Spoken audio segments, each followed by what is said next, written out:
Selamat datang di channel Alur Donghua. Sebelum menonton, silahkan subscribe, biar Mimin tambah semangat update-nya. Han Li dan Chi Meng berjalan ke depan agak jauh dan segera sampai di tempat terpencil. Setelah berbelok ke persimpangan lain, sebuah lembah luas muncul di depan mereka. Itu penuh dengan pohon maple emas. Mereka bersinar di bawah sinar matahari, tapi tidak terlihat norak sama sekali. Sebaliknya, mereka memiliki keindahan alami. Pohon maple emas di seluruh gunung memberikan kesan keagungan yang aneh. Sungguh pemandangan yang langka. Pohon maple emas ini disebut maple emas cahaya mengalir. Merupakan pohon roh langka yang hanya tumbuh di tempat yang kaya akan vitalitas atribut logam. Selain keindahannya, ia juga memancarkan aura keemasan yang lembut, yang cukup membantu bagi para dewa kultivasi tubuh, kata Chi Meng sambil berjalan. Apakah begitu? Peri Chi Meng tidak hanya berpengetahuan luas, tetapi juga memiliki pemahaman yang mendalam tentang kultivasi tubuh. Saya mengagumi Anda. Mata Han Li tampak sedikit kabur saat dia memuji. Begitu sampai di hutan maple ini, ia menemukan aura lembut keemasan di udara cukup baik untuk menyehatkan tubuh. Saya hanyalah ahli strategi kursi berlengan. Rekan Daois Chang, kultivasi tubuh fisik Anda hampir sempurna. Bagaimana saya bisa dibandingkan dengan Anda? Saya bertanya-tanya bagaimana rekan Daois Chang berhasil mengolah tubuh fisiknya hingga tingkat seperti itu. Pasti ada metode rahasia, bukan? Tanya Chi Meng. Han Li memandang Crimson Dream dan berkata dengan sikap ambigu, setiap orang memiliki konstitusi yang berbeda, jadi metode kultivasi tubuh mereka juga berbeda. Saya telah berkeliling dunia selama bertahun-tahun, dan saya hanya berhasil membuka beberapa titik akupuntur yang dalam, secara kebetulan. Kamu terlalu baik, Peri Chi Meng. Begitu, sepertinya jalan-jalan memang bermanfaat. Kalau ada kesempatan, aku akan lebih sering jalan-jalan. Sayangnya saya tidak punya banyak pengalaman. Saya pergi ke Gold Guild City beberapa hari yang lalu dan menimbulkan beberapa masalah. Chi Meng tersenyum lalu berkata sambil menghela nafas. Dengan identitas Peri Chi Meng, apakah ada yang berani memprovokasimu? Jantung Han Li berdetak kencang saat mendengar ini, tapi dia berusaha menenangkan pikirannya dan bertanya dengan ekspresi sedikit terkejut. Terakhir kali saya pergi ke kota emas-emas, saya diperintahkan oleh pengadilan surgawi untuk menangkap seorang penjahat.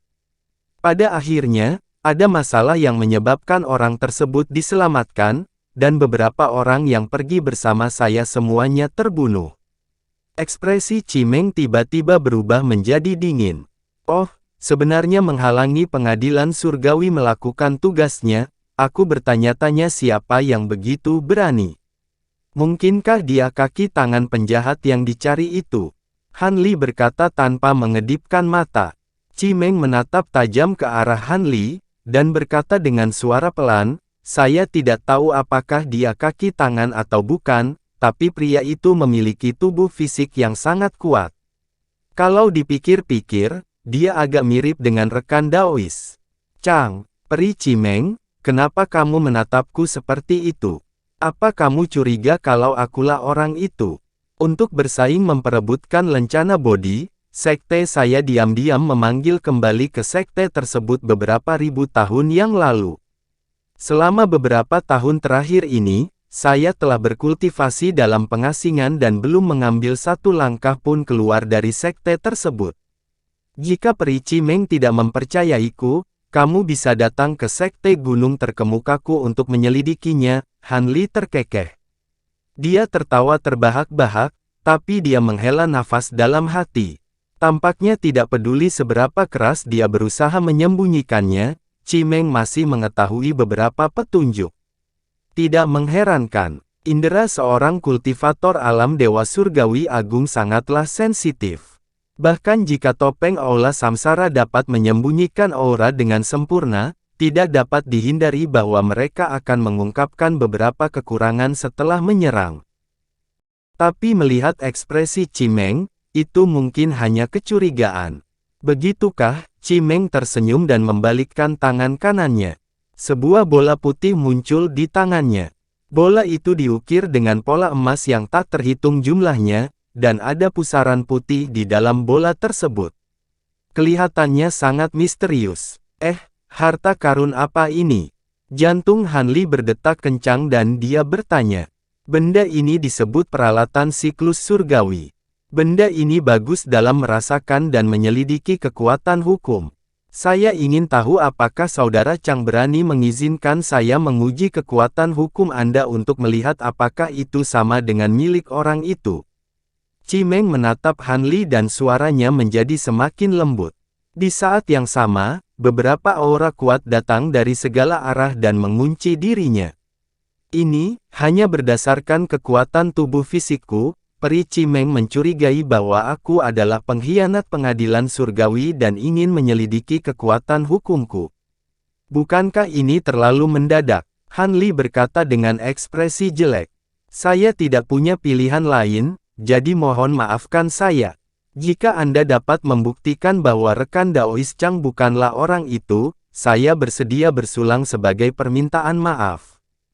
Chimeng memberi hormat, tapi matanya tertuju pada Hanli, tidak berani bersantai sedikit pun. Peri Chimeng memiliki status termasyhur. Dia tidak hanya seorang tokoh penting di pengadilan surgawi, tetapi dia juga merupakan cucu dari leluhur Dao Qirong. Sebaliknya, saya hanyalah seorang tetua di sekte terkemuka kecil.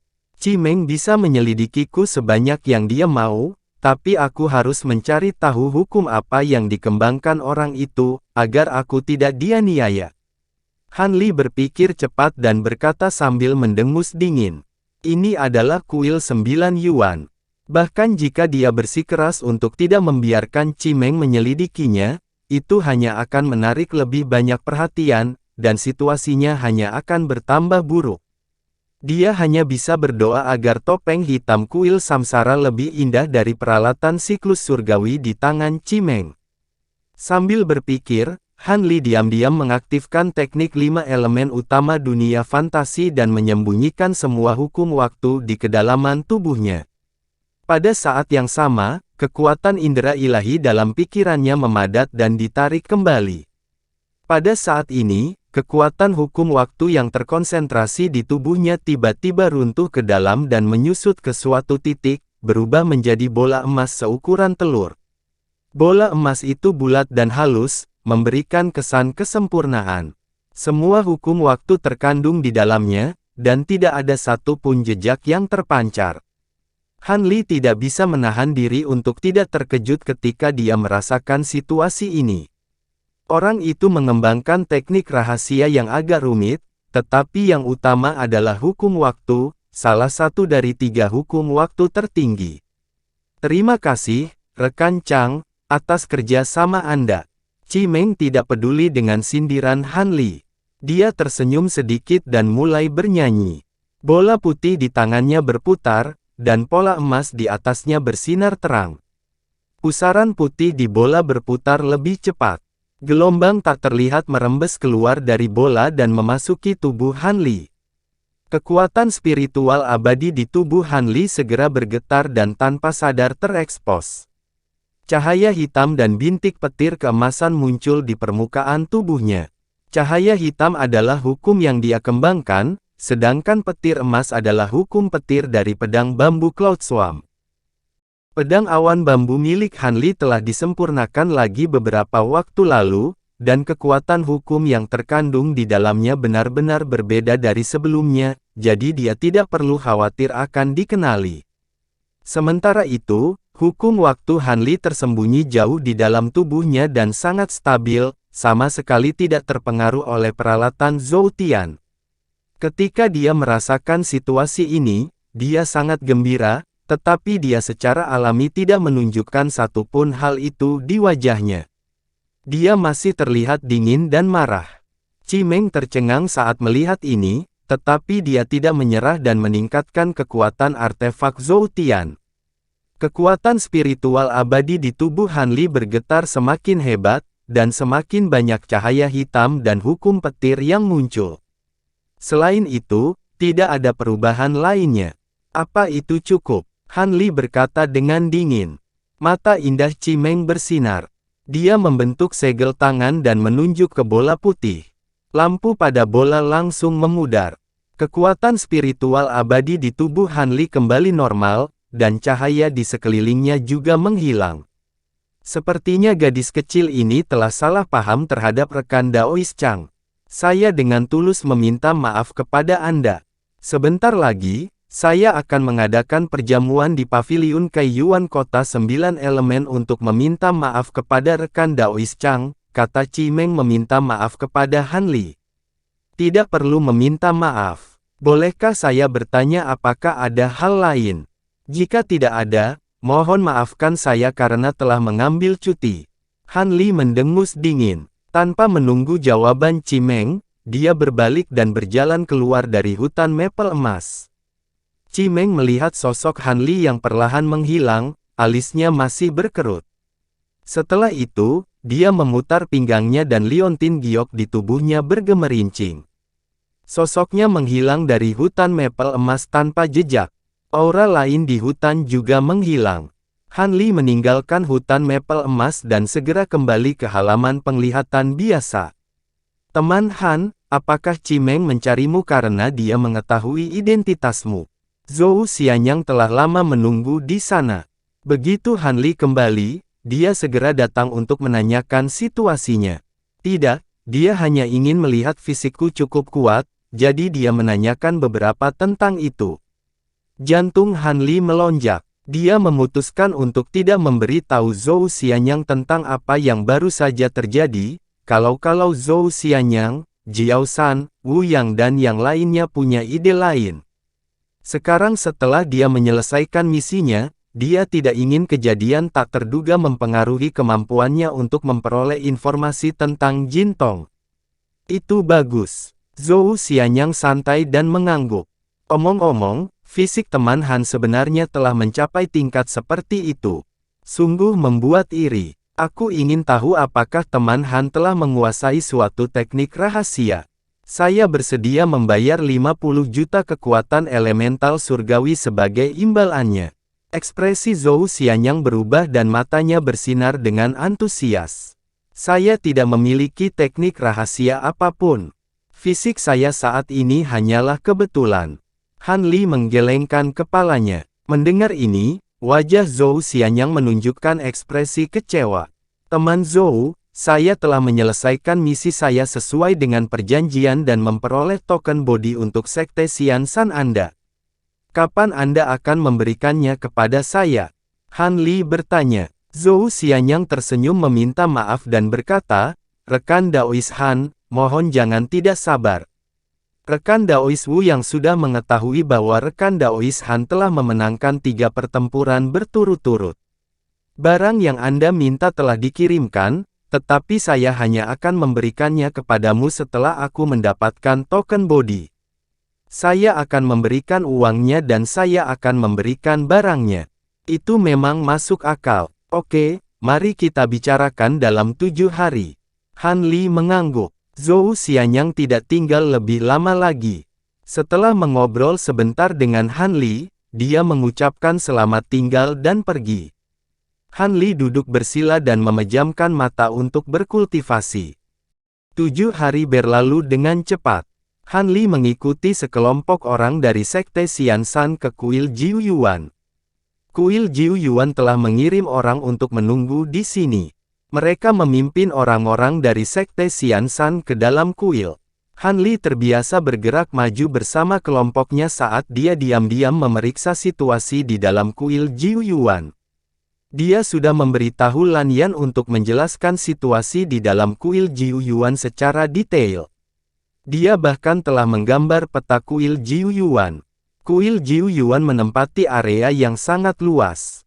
Itu dibagi menjadi area luar dan area dalam. Sayangnya Lan Yan dan yang lainnya tidak memiliki status yang tinggi. Dulu, hanya berpindah-pindah di area luar. Mereka hanya berkunjung ke area dalam 1 atau 2 kali.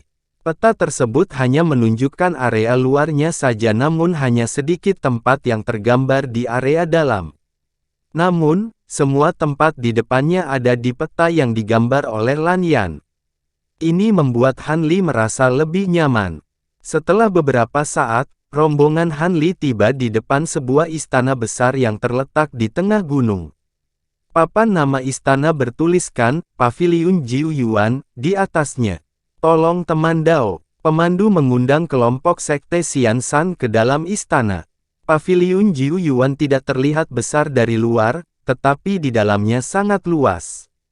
Lebarnya ribuan meter, yang jelas dibangun dengan semacam bahan dan metode hukum tata ruang. Saat ini, beberapa sekte telah tiba. Melihat kelompok sekte Xian Shan masuk, beberapa orang yang dikenalnya datang untuk menyambut mereka.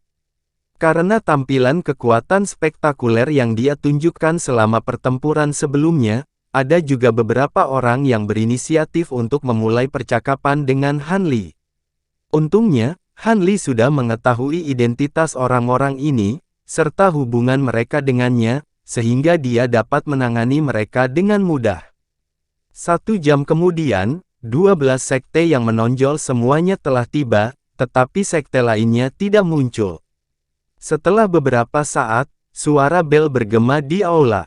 Semua orang di istana segera berdiri.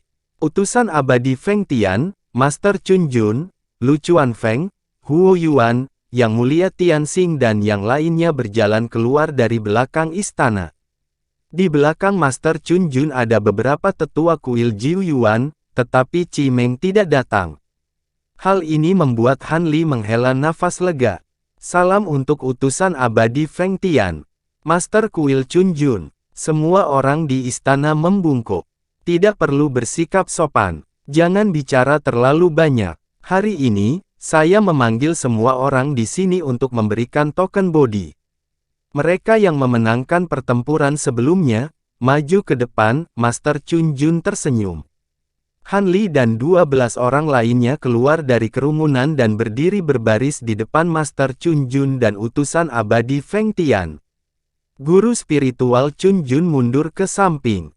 Utusan abadi Feng Tian melangkah maju dan menangkupkan tinjunya ke arah kehampaan, sambil berteriak, salam untuk token body. Saat dia selesai berbicara, cahaya keemasan menyilaukan muncul di kehampaan, dan kotak harta karun emas persegi muncul. Utusan abadi Feng Tian membungkuk ke arah kotak harta karun dan menunjuk dengan segel tangan. Kotak harta karun terbuka secara otomatis. Di dalamnya ada 12 token emas sederhana yang mengeluarkan aura khusus seolah-olah mengandung energi khusus. Ketika semua orang di aula melihat 12 token itu, wajah mereka dipenuhi kegembiraan. Han Li hanya melihat sekilas ke-12 lencana tersebut, dan meskipun sedikit kegembiraan muncul di wajahnya, dia tidak terlalu peduli dengan lencana yang didambakan oleh semua kultivator tingkat tinggi di domain abadi esensi emas. Tujuan utamanya datang ke sini adalah untuk menemukan Jin Tong. Kini dia tinggal selangkah lagi menyelesaikan tugas yang diberikan oleh kuil Samsara.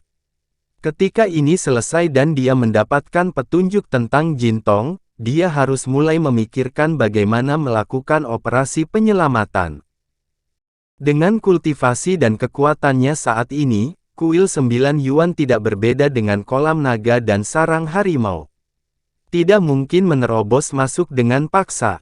Situasi yang paling ideal adalah memanfaatkan operasi Aula Samsara untuk menangkap ikan di perairan yang keruh. Hingga saat ini, dia belum mengetahui tujuan pengoperasian kuil Samsara, dan dia juga tidak mengetahui apakah ada peluang bagus yang bisa dia manfaatkan. Namun, karena dia sudah ada di sini, dia secara alami akan mengambil langkah demi langkah. Saat Han Li sedang melamun, Feng Tian membuat segel tangan, dan 12 lencana terbang keluar dari kotak harta karun dan mendarat di tangan Han Li dan yang lainnya. Han Li mengambil lencana itu dengan satu tangan, dan jantungnya berdetak kencang. Lencana itu sangat berat, dan dia tidak tahu terbuat dari bahan surgawi dan harta karun dunia apa. Terlebih lagi, saat disentuh terasa dingin, dan dia bisa merasakan energi aneh yang terkandung di dalamnya. Lencana bodi secara pribadi disempurnakan oleh Maha Guru. Dengan lencana ini, Anda dapat berpartisipasi dalam perjamuan bodi. Mohon jaga baik-baik, kata Feng Tian perlahan. Han Li hendak memeriksa kondisi lencananya, tetapi dia segera berhenti ketika dia mendengar bahwa lencana itu secara pribadi disempurnakan oleh leluhur Dao Waktu. Dia bahkan ingin membuangnya. Perjamuan bodi akan diadakan di Danau Giok.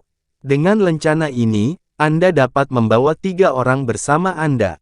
Adapun apa yang bisa kamu peroleh dari perjamuan bodi, itu tergantung keberuntunganmu, lanjut Feng Tian, dan kemudian dia melayang ke samping. Pada saat ini, auman binatang tiba-tiba datang dari tempat yang jauh. Ekspresi para tetua di paviliun 9 elemen berubah seketika, sementara Chun Jun Zhenren hanya sedikit mengernyit dan memberikan pandangan bertanya pada seorang tetua pendek dan gemuk dengan janggut panjang di sampingnya. Dia kemudian menutup matanya dan menunjuk bagian tengah alisnya dengan 2 jari sambil melantunkan mantra. Han Li melihat lingkaran cahaya keemasan keluar dari glabelanya, dan gelombang jiwa dewa yang kuat keluar darinya. Tampaknya itu adalah metode khusus komunikasi jiwa ilahi. Setelah beberapa saat, dia tiba-tiba menarik kembali jarinya, membuka matanya, dan berkata, "Aku tidak tahu apa yang salah di kandang binatang di Gunung Binatang Roh." Binatang leluhur yang menjaga gunung, Qilin bermata biru, terkejut dan menjadi gila. Ia langsung menghancurkan kandang binatang itu dan mengamuk di seluruh penjuru gunung. Qilin bermata biru adalah makhluk roh tingkat Dewa Surgawi Agung yang menjaga gunung. Ia selalu jinak dan lembut. Mengapa ia tiba-tiba mengamuk? Di mana Penatua Sanyang? Bukankah binatang ini dirawat secara khusus olehnya? Chun Jun Zhenren bertanya. Dilihat dari ekspresinya, sepertinya dia tidak menganggap itu masalah besar. Dia hanya bertanya tanpa ada niat menyalahkan. Melapor kepada penguasa kuil, seekor binatang buas yang sebanding dengan tahap awal dewa primordial muncul di dunia asal pegunungan alam bawah. Tidak ada seorang pun di dunia asal gunung yang bisa menjinakkannya, jadi Penatua San yang pergi ke alam bawah untuk menaklukkannya. Dia belum kembali, jawab sesepuh pendek dan gemuk itu dengan hormat. Begitu dia selesai berbicara, suara di luar menjadi semakin keras. Raungan berbagai makhluk roh dan burung aneh naik dan turun satu demi satu. Meski sangat jauh dari sini, namun masih melekat di telinga. Setelah tetua pendek dan gemuk itu menutup matanya untuk memeriksa, wajahnya menjadi lebih gugup.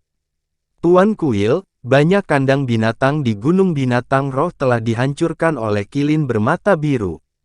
Ada lebih dari 70 binatang roh yang mengamuk. Banyak yang telah bergegas keluar dari Gunung Binatang Roh, 2 dari mereka bergegas ke Harvest Garden. Untungnya, Penatua Murong menghentikannya. Jika tidak, tanaman abadi dan ramuan roh akan rusak parah. Hari ini, kuil sedang menjamu tamu terhormat. Jangan bersikap tidak sopan kepada tamu tersebut. Kirimkan pesan kepada kakak senior Lei Jun untuk menanganinya secara pribadi. Chun Jun Zhenren berpikir sejenak dan memerintahkan. "Iya," jawab sesepuh pendek dan gemuk itu lalu menutup matanya untuk mengirim pesan. "Sesuatu terjadi di sekte ini. Mohon maafkan kami." Chun Jun Zhenren menoleh untuk melihat Feng Tian dan yang lainnya dan tersenyum. "Tidak apa-apa, itu hanya makhluk roh yang telah melarikan diri. Tangkap saja dan bawa kembali." Feng Tian berkata dengan santai. "Tidak apa-apa," Yang Mulia Tianxing dan yang lainnya juga berkata sambil tersenyum. Adapun orang-orang dari 12 sekte yang datang untuk menerima token bodi, mereka tentu saja tidak berani mengatakan apapun. Mereka hanya bisa tersenyum di bagian bawah. Tepat ketika semua orang mengira upacara telah selesai dan mereka dapat segera pergi, terjadi ledakan lain di luar paviliun Jiuyuan. Seluruh aula bergetar hebat. Lalu, terjadi serangkaian ledakan. Suaranya sepertinya datang dari jauh, tapi tidak lembut. Kedengarannya itu bukan disebabkan oleh makhluk roh. Apa yang sedang terjadi? Ekspresi Chun Jun Zhenren akhirnya berubah. Setelah tetua pendek dan gemuk menggunakan teknik rahasia untuk memeriksanya lagi, dia tidak berbicara secara langsung. Sebaliknya, dia mengirimkan pesan kepada Chun Jun Zhenren. Ekspresi Chun Jun Zhenren menjadi serius dan sedikit kemarahan akhirnya muncul di antara alisnya. Utusan abadi Feng Tian, rekan Daois Huo, Master Istana Lu, rekan Daois Tian Xing, ada beberapa masalah di kuil yang perlu saya tangani secara pribadi.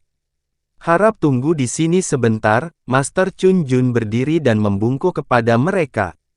Karena ada urusan di kuil, rekan Chun Jun, silakan saja. Kami akan tinggal di sini dan minum beberapa cangkir teh. Huo Yuan berdiri dan berkata, rekan Chun Jun, silakan saja.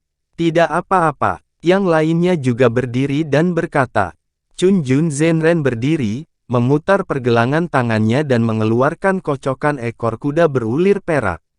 Dengan lambaian tangannya, ada lapisan riak perak di depannya. Di dalam kehampaan, ada pintu kehampaan yang runtuh. Saat Han Li melihat ini, hatinya bergetar. Master Daois Chun Jun tidak mengembangkan hukum ruang angkasa, namun fakta bahwa ia mampu membuka gerbang spasial perak itu menunjukkan bahwa kocokan ekor kuda di tangannya adalah alat abadi spasial yang langka. Elder Yu, tinggi dewa di sini dan hibur para tamu.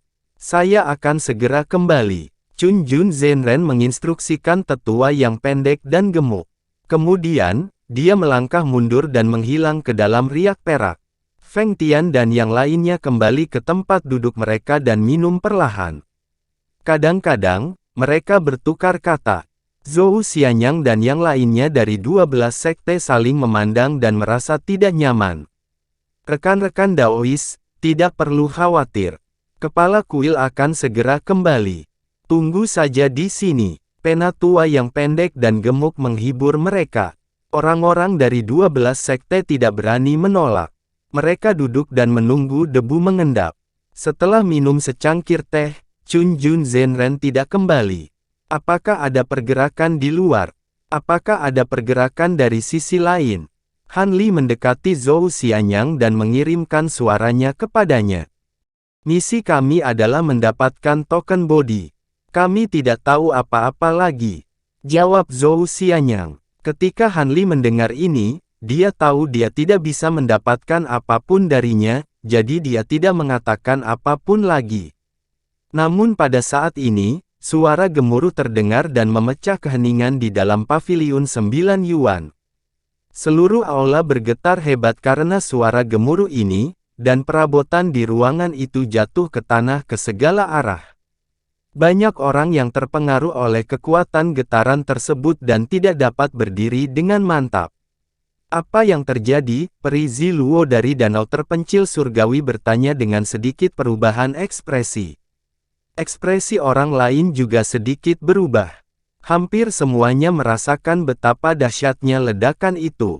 Yang membuat mereka semakin ketakutan adalah ledakan itu tidak datang dari jauh, melainkan dari sekitar paviliun 9 Yuan. Han Li mengalihkan pandangannya dan menemukan ada lapisan cahaya keemasan berkilauan di atas tanah, dinding, dan bahkan langit-langit. Di dalam lapisan cahaya keemasan terdapat rune yang sangat kompleks, dan cukup jelas bahwa ini adalah formasi pembatasan tingkat tinggi. Jangan khawatir, semuanya. Paviliun 9 Yuan adalah tempat penting bagi sekte kita. Paviliun ini dilindungi oleh formasi pembatasan yang independen.